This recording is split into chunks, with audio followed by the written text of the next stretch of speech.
Today we're in the Mercedes GLE 63S Coupe. Yes, this is the controversial new car that Mercedes has introduced to go up against, and some would say imitate, as a form of flattery of course, the BMW X6. Now before we do anything else, let's start the car up. It has a starter button here. There we go. I've just fired that beast of an engine up. Let me tell you a little bit more about this car. So starting with this one, the 63S, because it does come in two flavors. There's a 63S and a regular 63. What is the difference? Well, the regular 63 gives you 557 brake horsepower, and this one gives you 585 brake horsepower.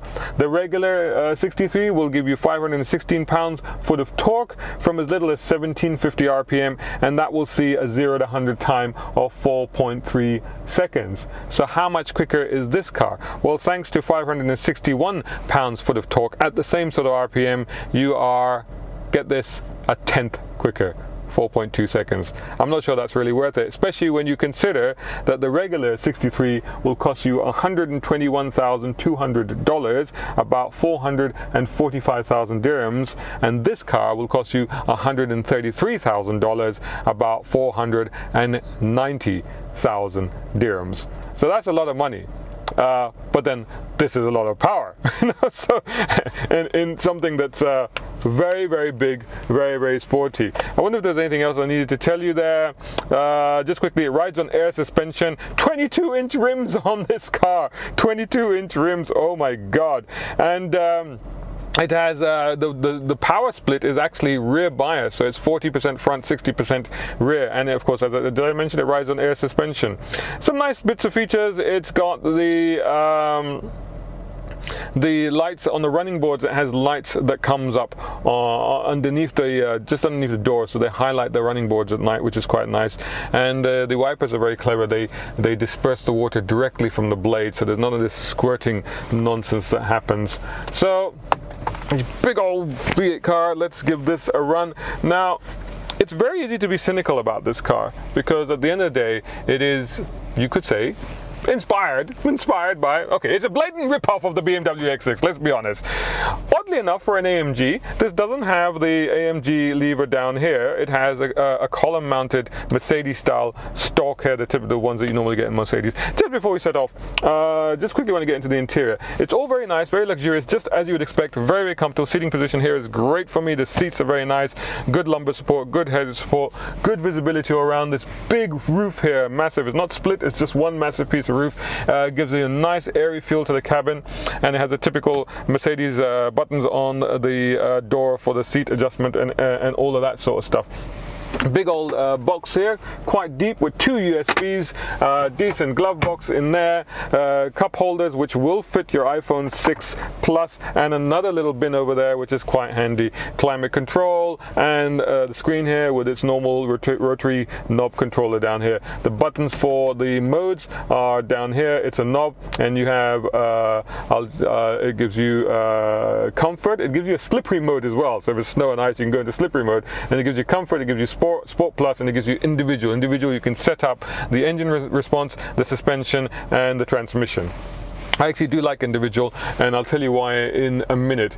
I would just say that although this is very nice and very well equipped and very Mercedes-like and thoroughly modern, it is not quite as modern as the latest generation Mercedes. So the screen feels a little bit smaller to me. It doesn't get those very nice, nicely bezeled toggle switches that were in the latest C-Class, or the little dial down here for the volume, and for the dynamic selector, which is a nice little toggle switch on the dash in the latest C-Series, which I really like the way they've done that. So honestly speaking, apart from the fact that it's completely restyled on the outside to look like a new GLE and a GLE Coupe, and I actually think it's a good looking car. I know a lot of people have said that it's a bit ugly, but actually the more time I spent with it, the more I look at it, I look back at this car when I park it, I think it is good looking, it has presence, it has style, and it's got masculinity, that's for sure. But the interior is, to me, a little bit still old Mercedes.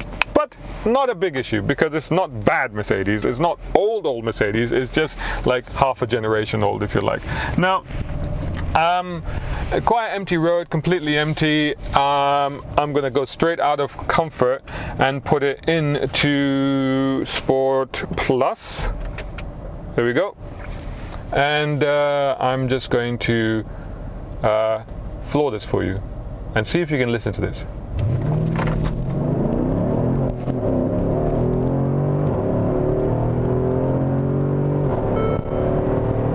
That is absolutely mental. And that little grin that you saw suddenly come on my face was because I know it's a bit sandy today. It's a bit blowy and there's a lot of sand across the road. This is why I did this intro inside the car rather than outside, because we have trouble with sound otherwise.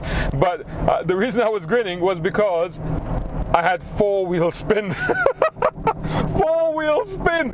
That's what you get from all that talk. 4-wheel spin. This is awesome. I love this. And the sound.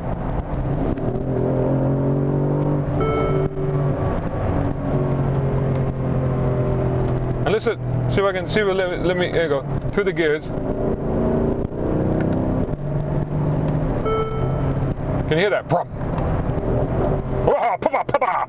It crackles. It pops. It's angry. It's mean. It's a mean thing of a thing. It's a beast of a thing. I feel like swearing, but I really shouldn't. We're in a Mercedes after all. You do feel that performance. This is a big old beast, and like I said, 4.2 seconds, 0 to 100, and you saw it there. And at any gear, at any point, you just put your foot down. It's in sports mode, kicks down quicker, and it just goes. Now, I was saying that I like to keep, now this is very unusual because normally with these cars, around town I keep them in, okay, it's gone into, let me just put it back into automatic, there you go, because I was using the paddle shift so it stayed in manual. Now, as I was saying, I normally don't go into sports mode, or certainly not Sport Plus mode, when I'm driving these cars around town. And the reason for that is that they just get very aggressive, and the ride mainly is always the biggest issue for me. This thing, the air suspension on this car though, I think is absolutely fantastic. Because yes, it's a little bit jittery at motorway speeds on a smooth surface on motorway. You just feel it, but then it's got 22-inch rims, 22-inch rims, and yet now the sports modes, I can't find any real difference between Comfort and regular in terms of the handling, apart from, look at that, I got wheel spin, and oh man, this thing is holding on, it's moving about.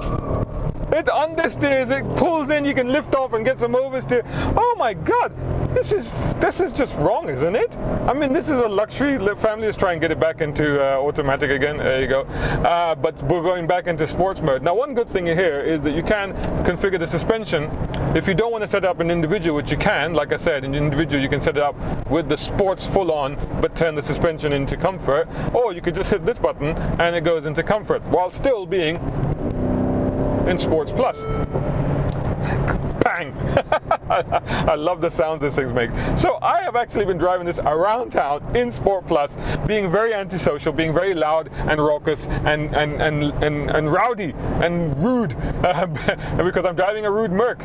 This to me feels like a proper AMG, and I just want to touch on that as well a little bit, because although you have the BMW X6M, and I bet that in terms of performance it's probably there or there. I love it.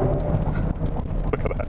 It's just changing down by itself. Brum bra, brum bra, brum bra. This is. I posted something the other day on our Facebook page. Do please check us out, facebook.com/Motoring Middle East. And I said that this was like Samuel Jackson in a frock.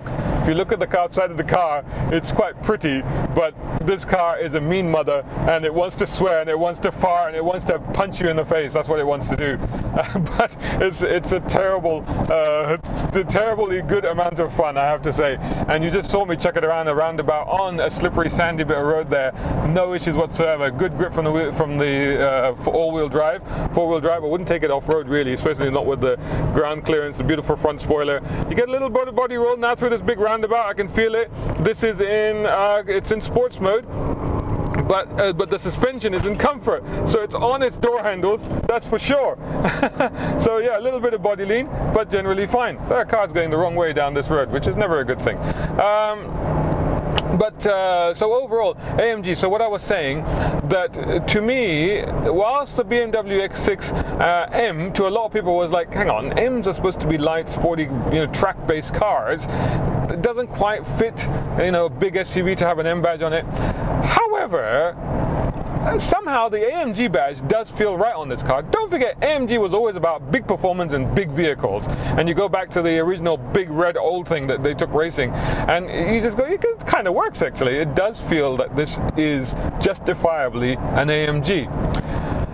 So, great steering. The steering weights up very nicely. It's got the AMG steering, so it's got the flat bottom and stuff. We'll just try the suspension. So, Sport Plus. Yeah, good response. Instant response to the steering there. I mean, quite astonishing, really. And Sport. Yeah, a little bit softer, and then Comfort. Yeah, a little bit more gentle there. So. Overall, I'm going to put it back into Sports Plus because that's how I like it. So overall, it's a lot of money to spend on a car, but I do think this is a heck of a car. I've really enjoyed driving it, and I think anybody that buys it will also enjoy driving it. I think it's good looking. I think it's perfectly practical. Massive boot. Don't know if I mentioned it earlier. Split folding rear hatch. Loads and loads of space. Doesn't have that whole underfloor thing going on that some of the modern cars have with a little basket and stuff, which is actually quite practical. This one doesn't have that, but there's still plenty of space back there. What's the rear space like if I want to sit in the back? I'll tell you what, let's find out. I'm going to stop and then I'm going to jump into the back. How's that? But I'm going to do it a lot quicker. So, ready? Park. Nope, there I am in the back of the car now. This is great. The magic of video. Hey, yeah, it's actually very comfortable. I mean, I've got this seat, as you saw, set for me, and I was sitting in it. I'm over 6 foot tall, and I'm not even needing the scoops here that are normally required for my knees. Lots of space under the chair for my feet as well. No issues whatsoever. Seating position is fairly good. Now, you would imagine that this sloping roof, which of course gives this car its coupe profile, would rob a lot of headroom and would cause me to struggle, but actually no, it's absolutely fine. I've got my head right against the headrest, no issue at all. I can just about feel the roofline just brushing the top of my hair, but not really an issue at all. What else have you got here? You've got vents over here, 2 vents down here, you've got your AC controls, and you've got a little compartment here that gives you your video input stuff, and I guess that's a CD or DVD player, whatever. There's 2 12-volt power supplies down there, but no USB inputs that I can find. 2 screens, of course, here, which is what those video inputs are for, and you get your center armrest with 2 cup holders. Nice leather trim, as you'd expect, and all around quite a nice place to be, and I'd be happy riding in the back, but I'd rather be back in the front. So let's do, oh, and I'm back. So yeah, there you go. Perfectly practical, perfectly sensible. Get one, fun for you and the family if you can afford it. Get this car. By the way, the coupe only comes as the AMG 63. You don't get the other flavors, which you do get in the GLE. GLE, of course, being the new ML. I'm not going to go into the whole reason of what GL means, and I've done that in previous videos. Go check them out, other Merc SUV videos. So do check us out. More stuff on motoringme.com. Please find us on social media, on Twitter, on Instagram, and on Facebook. We do a lot of stuff there. If you're watching this on YouTube, and you'll find us youtube.com/Motoring Middle East, please do subscribe and tell your friends, and do come back and watch more videos. Thanks so much for watching. This is a mic test, and I normally do a bit of dialogue. Maybe it could be a film, could be TV, could be a song. Can you guess where this is from? The problem is not the problem. The problem is your attitude about the problem.